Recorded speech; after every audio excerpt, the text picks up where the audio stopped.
பிலால் ரலியல்லாஹு அன்ஹு அவர்கள் தரமற்ற 5 கிலோ பேரிச்சம்பழத்தை கொடுத்து 2.5 கிலோ 5 கிலோ பேரிச்சம்பழத்தை கொடுத்து 2.5 கிலோ தரமான பேரிச்சம்பழத்தை வாங்கி வந்ததை நபிகள் நாயகம் ஸல்லல்லாஹு அலைஹி வஸல்லம் கண்டித்து அதை வட்டி என்று சொன்னார்கள் என்று ஒரு இமாம் சொல்கிறார். கூடுதலாக சில தகவல்களையும் சொல்கிறார். தங்கத்திற்கு தங்கம், வெள்ளிக்கு வெள்ளி, உப்புக்கு உப்பு, கோதுமைக்கு கோதுமை மாற்ற முடியாது என்றும் அது தெளிவான வட்டி என்றும் கூறுகிறார். இப்படி இருக்குதா என்று புர்ஹான் என்பவர் சர்மா நகர் சென்னையிலிருந்து கேட்குறார். அதில் என்ன செய்கிறாருன்னு கேட்டால், பிலால் ரசூலுல்லாஹ்வுடைய மோதினாராக இருந்தார்ல பிலால், அவர் என்ன பண்ணுறாருன்னு கேட்டால், பேரிச்சம்பழத்தில் 2 குவாலிட்டி இருக்குது. ஃபர்ஸ்ட் 2 குவாலிட்டினா நிறைய குவாலிட்டி இருக்குது. இங்கே சொல்லப்படுற 2 குவாலிட்டி. ஒன்று வந்து ஒரு ஃபஸ்ட்டு குவாலிட்டி, ஒன்று செகண்ட் குவாலிட்டி. அவர் என்ன செய்கிறாருன்னு கேட்டால், செகண்ட் குவாலிட்டியுடைய பேரிச்சம்பழத்தை 5 கிலோ கொடுத்துவிட்டு ஃபஸ்ட்டு குவாலிட்டியில் 2 கிலோ வாங்குறார்.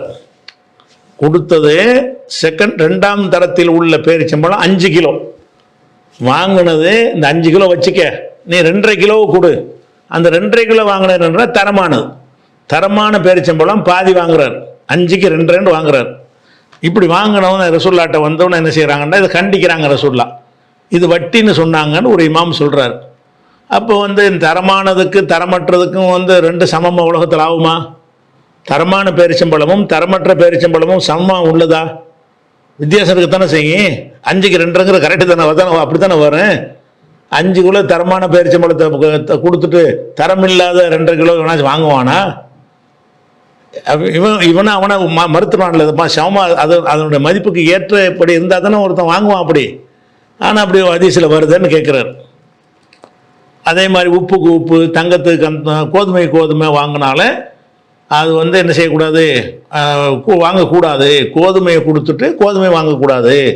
இந்தா 1 கிலோ கோதுமை, நீ 1 கிலோ கோதுமையை தா அப்படின்ட்டு நம்ம ஒரு கோதுமையை கொடுத்துட்டு அவன்கிட்ட ஒரு கோதுமை என்ன செய்யக்கூடாது, வாங்கக்கூடாது. கோதுமைக்கு கோதுமை மாற்றக்கூடாது, உப்புக்கு உப்பு மாற்றக்கூடாது, வெள்ளிக்கு வெள்ளி மாற்றக்கூடாது, தங்கத்துக்கு தங்கம் மாற்றக்கூடாது என்று தெளிவான வட்டி என்றும் ஒரு ஹதீஸ் இருக்கான்னு கேட்குறார். ஹதீஸ் இருக்குது. ஆனால் அதில் ஹதீஸ் இருந்தால் எதில் இருக்குன்றா, புகாரில் அவர் சொன்னது 2080வது ஹதீஸ்லையும் இருக்கிறது. அதே புகாரில் 2175லையும் லா தபீஉ ذهب بالذهب, தங்கத்துக்கு தங்கத்தை விற்காதீர்கள், இல்லா சவாம்பி சவாயின், சரிக்கு சரியாகவே தவிர விற்காதீர்கள். ஒல் ஃபில்லத பில் ஃபில்லத்தி இல்லா சவா, அதாவது 100 கிராம் தங்கத்துக்கு 100 கிராம் தங்கம் தான் வாங்கணுமே தவிர 150 கிராம் வாங்கக்கூடாதுன்னு அர்த்தம் வருது. ஆனால் 24 கேரட் தங்கமும் 22 கேரட் தங்கமும் இருக்குன்னு வைங்க. அப்போ இது 1 கிலோ கொடுத்துட்டு 1 கிலோ வாங்க வேணாங்கன்னாச்சு, அதனுடைய மதிப்பு வேறு, இதனுடைய மதிப்பு வேறு. அது ஒரே மதிப்பாக இருந்தால் என்னத்துக்கு இப்படி இதை வாங்கணும்னு கேட்டேன். தங்கத்துக்கு தங்கத்தை எந்த கிறுக்கம் வாங்குவோம் உலகத்தில்? தங்கத்துக்கு தங்கம்னு சொன்னால் 100 கிராம் இந்த தங்கத்தை வச்சுக்கிட்டு அந்த 100 தங்கத்தை ஒரே மதிப்புள்ள இருந்தால் யாராச்சும் வாங்குவானா? அதுக்கு மேலே இதை வச்சுக்கிட்டு போகிறேன், இதுக்கு மேலே அதை வச்சுக்கிட்டு போகிறேன்னு வாங்க மாட்டாங்க. அப்போ இந்த ஹதீஸை விளங்கி கொள்வதில் என்ன பிரச்சனை வருதுன்னு கேட்டால், அதேமாதிரி பேரிச்சம்பழத்துக்கு சொன்னாங்கன்னு 2170 வருது. இது அனைத்துக்குமே அதே மாதிரி இது அனைத்துக்குமே புகாரியில் ஒரு ஹதீஸ் இதை விளக்கி விடுகிறது.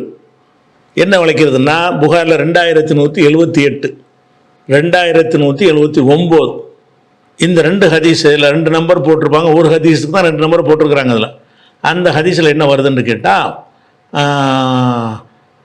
தங்கத்துக்கு தங்கம், வெள்ளிக்கு வெள்ளிலாம் வாங்கலாம்னு சொல்லி வாங்கக்கூடாதுன்னு ஒருத்தர் சொல்கிறார். இப்னு அப்பாஸ் என்ன செய்கிறாருன்னா, அதெல்லாம் வாங்கிக்கலாங்கிறார். தங்கத்தை கொடுத்து தங்கம் வாங்கலாம், வெள்ளியை கொடுத்து வெள்ளியை வாங்கலாம், அது ஒன்றும் தப்பு கிடையாது, கூட குறைய கூட வாங்கிக்கலாம். 100 கிராம் கொடுத்து 105 கிராம் வாங்கலாம். வேறு வேறு குவாலிட்டி இருந்தால் அப்படி தானே வரும். 100 கிராமுடைய 24 கேரட்டை கொடுத்துட்டு 22 கேரட்டில் 150 கிராம் கேட்கலாம்ல, 2க்கு வித்தியாசம் இருக்குல்ல. அந்த மாதிரி செய்யலாம்னு இப்னு அப்பாஸ் சொல்கிறாருன்னு ஒரு கருத்து வருது. இப்னு அப்பாஸ் போய் கேட்குறாங்க. அவர் என்ன செய்கிறாருன்னு கேட்டால், இது எதில் நீங்கள் இப்படி சொல்கிறீங்க, வாங்கலான்னு எப்படி சொல்கிறீங்கன்னு கேட்டோன்னே அவர் என்ன சொல்கிறாருன்னா, இந்தப்பா நானாவெல்லாம் சொல்லலை, இது ரசூல் ஸல்லல்லாஹு அலைஹி வஸல்லம் பற்றி உங்களுக்கு என்னை விட நல்லா தெரியும். ஆனாலும் எனக்கு உசாமா பின் ஸெய்த் இருக்கார்ல, அவர் எனக்கு ஒரு செய்தியை சொன்னார். என்ன சொன்னார்னா, நபிகள் நாயகம் ஸல்லல்லாஹு அலைஹி வஸல்லம் சொன்னதாக சொன்னார். என்ன சொன்னார்னா, லா ரிபா இல்லா ஃபி நசியா, கடனாக இருக்கும் பொழுதே தவிர வட்டிங்கிறது வராது. உடனுக்குடன் ரெடி கேஸில் வந்து வாங்குற எதுவுமே வட்டியில் வராது. கடன்கிறதுக்காக வேண்டி தான் இன்னைக்கு வந்து என்கிட்ட 100 கிராம் வாங்கிக்கப்பா, அடுத்த மாதம் 105 கிராம் கொடு, இதுதான் வட்டி. இன்னைக்கு 1 மூட்டை கோதுமை நான் உனக்கு தருகிறேன், நாளைக்கு 1.25 மூட்டை கொடு, இதுதான் வட்டி. வட்டிங்கிறது எதில் தான் வரேன்? கடனில் வரணும். கடன் தவணை இருந்தால் மட்டும்தான் வட்டி வருமே தவிர அந்த கோதுமை வச்சுட்டு அந்த கோதுமையை கொடுக்குறோம், உடனே கைக்கு கை மாற்றிடுறோம். இதில் என்னத்தை நம்ம கூட வாங்கிட்டோம்? அதுக்கு அந்த ஒரு 1ஆம் நம்பர் கோதுமை 2ஆம் நம்பர் கோதுமைன்ற ஒரு வித்தியாசம் உலகத்தில் இருக்குதுன்னு சொன்னால் எல்லாரும் அறிஞ்சு வச்சுருப்போம். அப்போ நம்ம என்ன செய்வோம்? இந்த 1ஆம் நம்பர் கோதுமையில் 100 கிலோ இருக்குது, நீ 2ஆம் நம்பர் கோதுமை வச்சுருக்கிற, அதில் 120 கிலோ எனக்கு தர்றியான்னு கேட்டு வாங்குகிறோம், கூட தான் வாங்குகிறோம். இது வட்டி கிடையாது. ஏன் வட்டி கிடையாது? கடன் வரல, உடனே தானே மாற்றுறோம். உடனே மாற்றணும்னு சொன்னால் அதுக்குரிய மதிப்பு இருந்தால் தான் எவனை மாற்றுவான்? 100 கிலோவுக்கு 120 கிலோ எவனை தருவானா?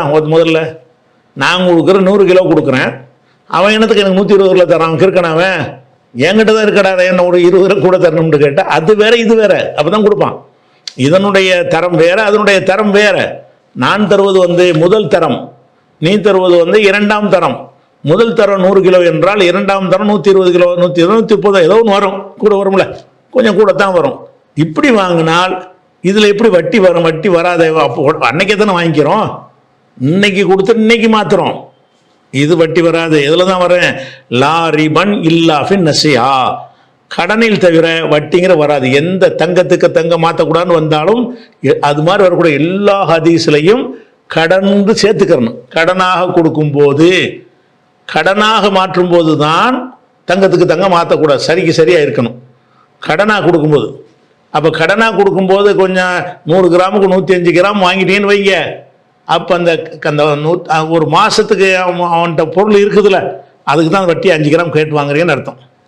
அதே இது புகாரில் வந்து ஹதீஸ் ஆச்சா. முஸ்லீம் எப்படி வருதுன்னு கேட்டால், இன்னமர் ரிபா ஃபின் நசியா, அதில் வந்து லா இலாஹ இல்லல்லாஹ் மாதிரி வருது. வட்டியை கடனில் தவிர வட்டி வரா, லா இலாஹ இல்லல்லாஹ் மாதிரி லா ரிபா, வட்டி கிடையாது, இல்லன் நசியா இல்லா ஃபின் நசியா, நசியத்தில் கடனில் தவிர வட்டி கிடையாது. அப்போ கடனில் மட்டும்தான் வட்டி வரும். எந்த ஒரு கொடுக்கல் வாங்கலையும் வட்டிங்கிறதுன்னா கடன் இருக்கணுங்க. கடன் இல்லாத எந்த ஒரு 100 ரூபாயை கொடுத்து சில்லறை வாங்குகிறோம், 100 ரூபா 500 ரூபா தாளை கொடுத்து 5 100 ரூபா நோட்டை வாங்குகிறோம், ரூபாய்க்கு ரூபா மாற்றுறது வட்டியா? இது வட்டி கிடையாது. அப்போ என்ன செய்கிறோம்? இன்றைக்கி 500 ரூபா நீ வச்சுக்க, நீ அடுத்த மாதம் வந்து 600 ரூபா தாண்டு கேட்குறது வட்டியாக போயிடும். வட்டி எங்கே வரும்? எந்த அம்சம் இருந்தால் தான் வட்டி.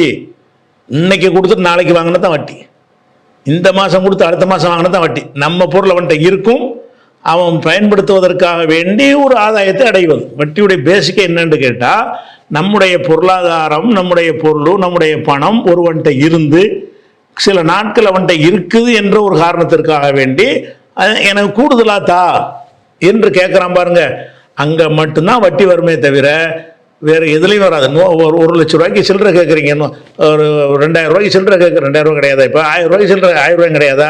500 ரூபாய்க்கு சில்லறை கேட்குறீங்க, 500 ரூபாய்க்கு சில்லறை கேட்டீங்கன்னு சொன்னால் 500 ரூபாய்க்கு அவன் என்ன செய்யறான்? 10 ரூபா நோட்டா கூட தருவான், 5 ரூபா நோட்டா கூட தருவான், அல்லது வந்து 100 நோட்டா கூட 5 தருவான், 50 கூட ஒரு 10 நோட்டை தருவான். இப்படி மாத்துறீங்க. ரூபாய்க்கு ரூபா தானே, தங்கத்துக்கு இங்கே மாற்றக்கூடாதுன்னா ரூபாய்க்கு ரூபா தானே, இது மாற்றலாமாட்டா மாற்று எதுன்னு இருக்குது, அதுக்குள்ளே தானே இது. நீ கொடுத்த 500 ரூபா தாளும் அவன் தர 500 ரூபா தாளும் ஒன்று தானப்பா. நீ கொடுத்த 500 ரூபா தாள் கொடுக்குறேன், அவன் 500 ரூபா தாள் தரான், 2 ஒன்றா வெவ்வேறையா? மதிப்பில் தோற்றத்தில் வேறையா இருக்கலாம், மதிப்பில் 2 ஒன்று தானே. அப்போ இது வட்டி வராது. ஏன்? உடனுக்குடனே நடந்து விடுகிறது. உடனுக்குடன் நடக்கிற எந்த ஒரு கொடுக்கல் வாங்கலையும் வட்டி வரவே வராது. எப்போ வட்டி வரேன்? 500 ரூபாய் நீ கொடுத்துடுறது, நீ வந்து 10 ரூபாய் தாளாக எனக்கு கொடு, எவ்வளோ கொடுன்னா 550 கூட அடுத்த மாதம் கொடு, இந்த மாதம் என்கிட்ட 500 ரூபா வாங்கிக்க, அடுத்த மாதம் எனக்கு 550 ரூபா கொடுன்னா தான் வட்டி. அப்போ காலத்திற்காக வேண்டி பெறுகிற ஆதாயத்துக்கு பேர் தான் வட்டி. காலம் எவ்வளோ காலம்? 2 மாதம் கழித்து கொடுத்தா 600 கொடு, 3 மாதம் கழித்து கொடுத்தா 700 கொடு, 4 மாதம் கழித்து கொடுத்தா 800 கொடுன்னா இதுக்கு பேர் தான் வட்டி. அப்போ ரசூலுல்லாஹ் என்ன செய்கிறாங்கன்னா, இன்னமர் ரிபா ஃபின் நசியா, நசியாவில் மட்டும்தான் வட்டி வரும். நசியான்னா கடன், கடனுக்கு தைன் என்றாலும் கடன், நசியா என்றாலும் கடன். இது முஸ்லீமில் வருது. தபரானியில் ஒரு ஹதீஸ் என்ன வருதுன்னு கேட்டால், லா ரிபா ஃபி யதன் பியதின் ஃபி யதின் பியதின், உடனுக்குடன் மாற்றிக்கொள்கிற எதிலும் வட்டி கிடையாது. லா ரிபா வட்டி கிடையாது. ஃபி யதின் பியதின், கைக்கு கையின்னா உடனுக்குடன் அர்த்தம். கைக்கு கையாக மாற்றுறதுனா என்ன அர்த்தம்னா உடனுக்குடன் அர்த்தம். அப்போ உடனுக்குடன் மாற்றிக்கொள்கிற எந்த ஒன்றுலையும் ரிபா வட்டி கிடையாது. இன்னமர் ரிபா ஃபித்தைனி, கடனில் மாத்திரம்தான் வட்டி இருக்கிறதுன்னு சொல்லிட்டாங்க. அதனால எந்த ஹதீஸுகளில் தங்கத்துக்கு தங்கம் மாற்றாதன்னு வருதோ, வெள்ளிக்கு வெள்ளி மாற்றாதன்னு வருதோ, ஒரு திருகத்துக்கு 2 திருகம் வாங்காதன்னு வருதோ, ஒரு மூட்டைக்கு 2 மூட்டை வாங்காதன்னு வருதோ, அந்த எல்லா ஹதீஸ்லையும் இந்த வார்த்தையை சேர்த்துக்கணும். கடனுக்குண்டு அதில் வராது, ஒரே ஹதீஸ்ல எல்லாம் வராது. இந்த மாதிரி பார்க்குற எல்லா ஹதீஸ்லையும் என்ன சேர்த்துக்கணும்னு கேட்டால், கடனாக கொடுக்கும்போது, கடனாக வாங்கும்போதுன்னு அம்புட்டு ஹதீஸ்லையும் இல்லாட்டாலும் சேர்த்துக்கணும். வேற ஒரு ஹதீஸில் வந்துட்டதுனால அந்த நோக்கத்தில் தான் ரசூல். அப்படி தான் ப்ராக்டிக்கலாகவும் இருக்கு. இன்னைக்கே கொடுத்து இன்னைக்கே கூட எவன் வாங்குவான்? ஒரே பொருளை இன்னைக்கு இது 100 ரூபாய் கொடுத்துட்டு 100 ரூபாய் மரத்தான்னு கிறுக்கம் கூட வாங்க மாட்டானே. ஒன்றை 100 ரூபா இருக்குது, அவன்டே 100 ரூபா இருக்குது, 100 ரூபா வச்சு 100 ரூபா தாங்கன்னு கேட்டால் இவன் கேட்பான், அதில் கேட்க மாட்டான்ல. அப்போ வாங்குறதா இருந்தால் இப்போ ஆதாயத்துக்கு மாற்றினா தான் அந்த கொடுக்கல் வாங்கல வட்டிங்கிறது வரும். அதனால் நீங்கள் எத்தனை ஹதீஸை பார்த்தாலும் என்ன செய்யணும்னு கேட்டால், அது கடன் அடிப்படையில் தான் பொருளுக்கு பொருள் மாற்றும் போது கூட குறைய வாங்கிடக்கூடாது. சரியா? சரிக்கு சரியாகவும் இருக்கணுங்கிறது வேற. அது தவணை இருந்தால் மட்டும்தான் வட்டி வரும்.